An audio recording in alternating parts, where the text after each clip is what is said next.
Vinayagar Chaturthi special பூரண கொழுக்கட்டை வீட்டில் இருக்க பச்சரிசி மாவை வச்சு ரொம்ப ஈஸியாக சட்டு புட்டுன்னு ஒரு 10 நிமிஷத்தில் எப்படி செய்யலான்னு பார்க்கலாமா. ஒரு மிக்சி ஜாரில் 1 கப் அளவுக்கு பொட்டுக்கடலை, அதே கப்பில் 1 கப்பு தேங்காய், 1 கப்பு நாட்டு சர்க்கரை, 2 ஏலக்காய் சேர்த்து நல்லா இந்த மாதிரி கொரகொரப்பாக அரைச்சி எடுத்துக்கோங்க.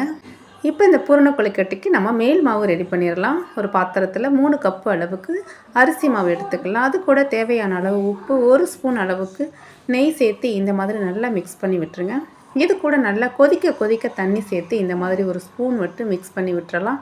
இப்போ இது கை பொறுக்கிற சூடு வந்ததுக்கப்புறம் இந்த மாதிரி நல்லா சாஃப்டான மாவு பதத்துக்கு பிணைஞ்சி எடுத்து இதை இந்த மாதிரி பூரண அச்சில் வச்சு இந்த மாதிரி நாம் கொழுக்கட்டையை ரெடி பண்ணி எடுத்துக்கலாம். நான் எல்லா மாவையுமே இந்த மாதிரி அச்சிலையே ரெடி பண்ணி எடுத்துட்டேன்.